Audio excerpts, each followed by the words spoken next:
తులారాశి 2024 సంవత్సరం జనవరి నుంచి డిసెంబర్ వరకు తులారాశి వారి యొక్క సంవత్సర రాశి ఫలితాలను ప్రొఫెసర్ డాక్టర్ ముల్లపూడి సత్యనారాయణమూర్తిని మీకు తెలియజేస్తున్నాను.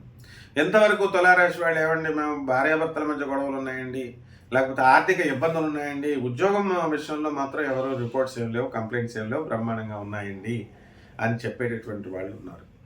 ఇటువంటి వాళ్ళకి శుభవార్త ఏమిటండి అని అంటే, ఆల్రెడీ అక్టోబర్ 30, 2023 సంవత్సరం నుంచి మీకు 6వ ఇంట రాహు వచ్చి శత్రుమర్దనం చేయడం ప్రారంభించారు. మీరు శత్రువులపై విజయం సాధించారు. మరి భార్యల్ని మీరు చక్కగా భార్యాభర్తల మధ్య గొడవలు ఉన్నటువంటి వాళ్ళు మీ భార్యల్ని, ఆ తర్వాత మీ అత్తమామల్ని మీరు కంట్రోల్లోకి మీరు తెచ్చుకోగలిగారు. అలాగే పంచమంలో ఉన్నటువంటి ఈ యొక్క శని స్వక్షత్రగతుడై మీ సంతానం అనేకమైనటువంటి అఖండ విజయాలు సాధించారు. చక్కగా ఆ సంతోషాన్ని మీరు పొందుతూ వచ్చారు.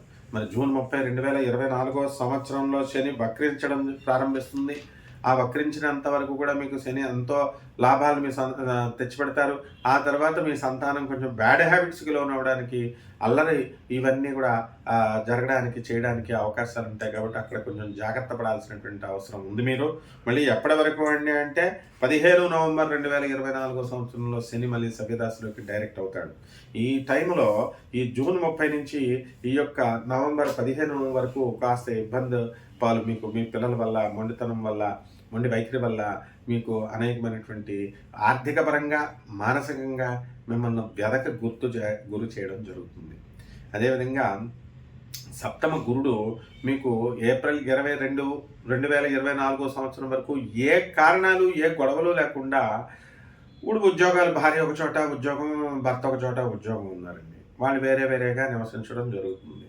అయితే మీరేం చేస్తారు, ఇప్పుడు ఈ యొక్క జాతక ప్రభావం వల్ల మనకి అష్టమ గురుడు మనకి ఏప్రిల్ 22 తర్వాత రావడం జరుగుతుంది. అప్పుడు భార్యాభర్తలు విడిపోయినటువంటి భార్యాభర్తలు, దూరంగా ఉన్నటువంటి భార్యాభర్తలు కలవడానికి అవకాశం ఉంది. ఏమంటే అష్టమ గురుడు ఎలా కలుపుతాడండి అంటే, there are certain factors, these are all technical parameters అన్నమాట. కాబట్టి మిడిమిడి జ్ఞానంతో మీరు అంచనాలు వేసుకోకుండా ఈ సబ్జెక్ట్లో నిష్ణాతులైనటువంటి మరి మేము చెప్పేటటువంటి ఈ విషయాల్ని పాటించి చక్కగా ఒక ప్రొఫెసర్లు చెప్పేటటువంటి దానికి students have to listen, and students వింటే వాళ్ళు చదువు వస్తుంది. And if you question the professor, ఏమవుతుంది, అష్టమ గురుడులో మా శిష్యులే చాలామంది ఇళ్ళు కట్టినటువంటి వాళ్ళు ఉన్నారు, చేతిలో రూపాయి లేకుండా. సంతానం కలిగినటువంటి వాళ్ళు ఉన్నారు, సంతానం లేనటువంటి వాళ్ళు. ఈ విధంగా అంటే మిగతా యొక్క గ్రహాల ఆస్పెక్ట్లని, మిగతా గ్రహాల యొక్క దృష్టుల్ని, అండ్ ఆర్బిటాల్ వెలాసిటీల్ని, ఎస్కేప్ వెలాసిటీల్ని, ఇలాంటివన్నీ కూడా పరిగణలో తీసుకోవాలి. అంతేగాని ఏదో శని 4 గంటలో, గురుడు 3 గంటలో ఉంటే సరిపోదు. ఆ విధంగా మనము ఈ యొక్క తులారాశి వారికి వృత్తిలో మాత్రము, వ్యాపార ఉద్యోగ విషయాల్లో ఆ డిసెంబర్ నెలలో కొంచెం డేంజర్ అనేటటువంటిది కనబడుతుంది. మిగతా మనము నవంబర్ వరకు బ్రహ్మాండంగా ఉంటుంది. ఎందువల్లంటే ఆ యొక్క కుజుడు వీక్ అవుతున్నాడు మనకి. ఎప్పుడు 7 డిసెంబర్ 2024 సంవత్సరంలో నేచపట్టినటువంటి కుజుడు వక్రిస్తున్నాడు. మరి దీనికి కూడా చాలా విషయాలు మనం డిస్కస్ చేసుకోవాలి. ఇప్పుడు మ్యాథమెటిక్స్లో మనకు ఒక లా ఉంది, -(-) అవుతుందని. కుజుడు నీచపడితే ఒక నెగిటివ్ రిజల్ట్ ఇస్తుంది, కుజుడు వక్రిస్తే మరొక నెగిటివ్ రిజల్ట్ ఇస్తుంది. -(-) ఏమవ్వాలా, ప్లస్ అవ్వాలా? అంటే కుజుడు వక్రించినప్పుడు శుభ ఫలితాలను ఇస్తాడా, లేకపోతే మైనస్ పాయింట్లు ఇస్తాడా? These are all technical factors అనమాట. ఒకటి ఇవన్నీ ఏమీ తెలియనటువంటి మిడిమిడి ఏదో యూట్యూబ్లో ఒక వీడియోలో వీడియో చెప్పింది చూడటం మీరు, ఆ తర్వాత ఏమండి మరి ఈ కుజుడు వక్రించినప్పుడు ఇలా ఉందండి అంటే, ఇంకా ఆ సబ్జెక్ట్లో మేము చిన్నప్పటి నుంచి గురువుల కాళ్ళు పిసికి ఇవన్నీ కూడా ఎందుకు నేర్చుకుంటాం? కాబట్టి ఓవరాల్గా ఈ తులారాశి వాళ్ళకి అత్యద్భుతంగా ఉంది. అండ్ ఇంకొకటి ఏమిటంటే, మనకి ఈ యొక్క రవి నవంబర్ 16, 2024 సంవత్సరంలో చక్కగా ధనం పుంజుకుంటుందన్నమాట. అంటే మీకు జీతాలు పెంచుతారు, అడ్మినిస్ట్రేషన్ మిమ్మల్ని గుర్తిస్తుంది. ఆ గవర్నమెంట్ ఉద్యోగస్తులకి డిఏలు, అరియర్స్లు ఇవన్నీ కూడా మీకు ముందంజలోకి వెళతారు, పెంచుతారు. ఏ విధమైన బకాయిలు ఉండవు. ఓల్డ్ పెన్షనర్స్ ఉంటారు గవర్నమెంట్లో, వాళ్ళందరికీ కూడా చక్కగా పెన్షన్స్ కూడా వచ్చేస్తాయి. ఆ ప్రభుత్వంలో డబ్బులు లేనండి అనేటటువంటి వాళ్ళు ఉన్నారు. మరి ఆ ప్రభుత్వంలో దాంట్లో ఉన్నటువంటి టెక్నికల్ పాయింట్స్ మీకు తెలుసా? తెలియదు కదా. ఇప్పుడు ఆర్టీసీ బస్సు ఫ్రీ అని చెప్పి తెలంగాణ గవర్నమెంట్ ఇచ్చింది. ఆర్టీసీ నష్టాల్లో ఉందండి అనుకునేటటువంటి వాళ్ళు ఉన్నారు ఇంతకాలం. ఆర్టీసీ లాభాల్లో ఉందండి, ఆర్టీసీ స్టాఫే వాళ్ళకు ఇంతకాలం మనకు తెలీదు ఆర్టీసీ లాభాల్లోనే ఉందని స్టాఫే అనుకుంటూ ఉంటారు.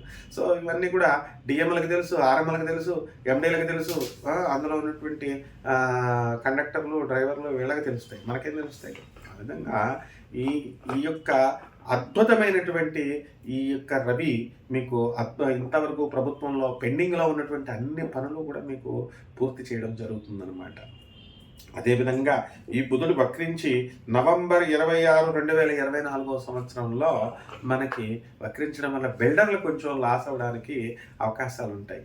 ఎందుకంటే ఈ రియల్టర్స్, బిల్డర్స్ కాస్త జాగ్రత్తగా వ్యాపారాలు చేయాల్సినటువంటి అవసరం, దురాశకి ఎక్కువ రేట్లు చెప్పుకోకుండా. ఇక సినీ, సంగీత, సాహిత్య రంగాల్లో ఉన్నటువంటి వాళ్ళకి బృహస్పతి దోషం ఉన్నప్పటికీ కూడా ఈ యొక్క శుక్రుడు మార్చి 31, 2024 సంవత్సరంలో అత్యద్భుతమైనటువంటి ఫలితాలు ఇస్తున్నాడు. సో సినీ రంగంలో ఉన్నటువంటి వాళ్ళు, సంగీత సాహిత్య రంగాలలో ఉన్నటువంటి వాళ్ళకి బ్రహ్మాండంగా ఉందండి అని చెప్పాలి. ఇక రాజకీయ పరంగా ఉన్నటువంటి వాళ్ళందరికీ కూడా వాళ్ళు క్యాబినెట్ ఎమ్మెల్యేలు, ఎంపీలుగా సెలెక్ట్ అవ్వడం కాదు, క్యాబినెట్లో వాళ్ళు స్థానం, మినిస్టర్స్గా స్థానం తెచ్చుకునేటటువంటి అవకాశాలు ఉన్నాయి.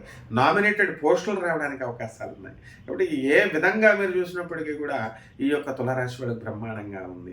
వివాహాలు కానటువంటి వాళ్ళకి వివాహాలు, సంతానం లేనటువంటి వాళ్ళకి కాస్త ఖర్చుతో కూడుకొని మీకు సంతానం కూడా కలగడం జరుగుతుంది. ఐవీఎఫ్లు ఇవన్నీ కూడా ఉన్నాయి. మరి ఈ వీటి వల్ల మీరు తీసుకునేటటువంటి మెడికల్ ట్రీట్మెంట్ వల్ల అష్టమగురుడు మీకు సంతానాన్ని కూడా మీకు కలగచేయడం అనేటటువంటిది జరుగుతుంది. ఇక రైతుల దగ్గరికి వచ్చేసరికి రైతులు మరి చక్కటి పంటల్ని పండిస్తారు. వ్యయంలో ఉన్నటువంటి కేతు మీకు విదేశాలకు పంపిస్తాడు. భక్తి పైన మీకు చక్కటి మమకారం పెరుగుతుంది. దేవాలయాలకు వెళతారు, ఆధ్యాత్మిక తృష్ణ పెరుగుతుంది. మీకు ఆశ్రమాలకు డొనేషన్లు, చౌల్ట్రీలకు డొనేషన్లు ఇవ్వడం జరుగుతుంది. ఈ విధంగా తులారాశి వాళ్ళంతా కూడా బ్రహ్మాండంగా ఉన్నారని మనం చెప్పుకోవాలా. మరి రెమెడీస్ ఏంటంటే పరిహారాలు, ఇక్కడికి వచ్చేసరికి శని జపం చేయండి, శని స్తోత్రాలు చదవండి, శనికి కిలోంపావు నల్ల నువ్వుల్ని, నల్లని వస్త్రాన్ని పేద బ్రాహ్మణులకి అధిక పారితోషికాన్ని ఇచ్చి దానం చేయండి శనివారం నాడు. అదేవిధంగా తైలాభిషేకం శనీశ్వరుడికి చేయండి. అదేవిధంగా గురు జపం చేయండి, గురు స్తోత్రాలు చదవండి. గురువుకు కిలోంపావు శనగల్ని, పసుపు రంగు వస్త్రాన్ని ఇచ్చి పేద బ్రాహ్మణులకి గురువారం నాడు దానం చేయండి. దశమహావిద్యల్లో ఒకటైనటువంటి తారా మహాతల్లి యొక్క హోమాన్ని మీ ఇళ్లలో జరిపించుకోండి. ఇంకా వీలుంటే ఈ వ్యయంలో ఉన్నటువంటి కేతువు కోసం గరిక గడ్డితో మీరు వినాయకుడికి ఆరాధన చేయండి, పూజ చేయండి ఈ సోమవారం నాడు. ఈ విధంగా చేస్తే ఈ సంవత్సరం అంతా కూడా బ్రహ్మాండంగా ఉంటుంది. మీకు శోభామస్తు.